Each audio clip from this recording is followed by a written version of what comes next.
Hello friends, welcome to my YouTube channel ignited mind classes.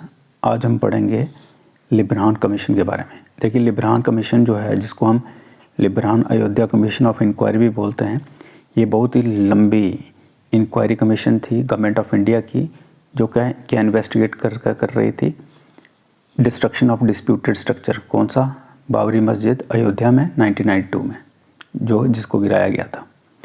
तो justice Manmohan Singh Liberhan commission of inquiry जो थी, इसको appoint किया गया था 16 दिसंबर 1992 में, यानी कि 10 दिन बाद जब बाबरी मस्जिद की डिमोलिशन हुई थी। ठीक है, देखिए एमएस लिब्रान जो थे वो सिटिंग जज थे उस वक्त पंजाब और हरियाणा हाई कोर्ट के। तो उनको यही काम दिया गया था कि आपको प्रूव करनी है, ठीक है, सीक्वेंस ऑफ इवेंट्स जो भी हैपनिंग्स वहाँ पे हुई थी राम जन्मभूमि बाबरी मस्जिद कम्प्लेक्स के अंदर 6 दिसंबर 1992 में।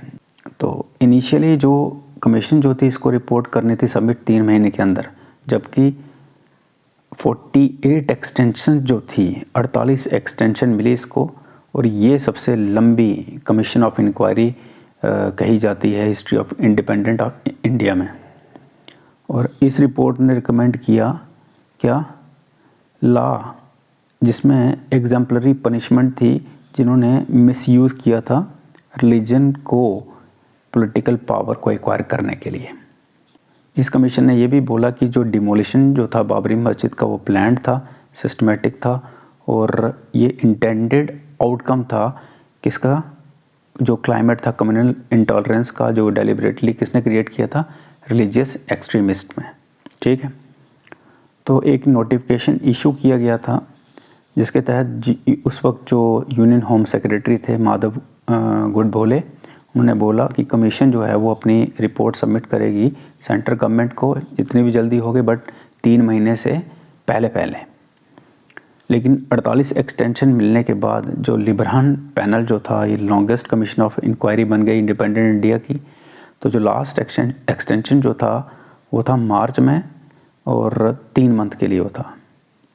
यानी कि अगर हम बात करें, कमीशन को 16.5 साल लग गए रिपोर्ट सबमिट करने में, जो कि 900 प्लस पेज की थी। तो जून 30, 2009 तक जब रिपोर्ट को सबमिट किया गया प्राइम मिनिस्टर मनमोहन सिंह के आगे, तो यूनियन गवर्नमेंट ने लगभग 8 करोड़ खर्च कर दिए थे कमीशन के ऊपर। और ये सबसे ज़्यादा कॉस्टली कमीशन थी, क्योंकि ज़्यादातर जो एक्सपेंसेस जो थे वो सैलरी और पर्क्स जो थी सपोर्टिंग स्टाफ की, उस पर खर्च किए गए थे।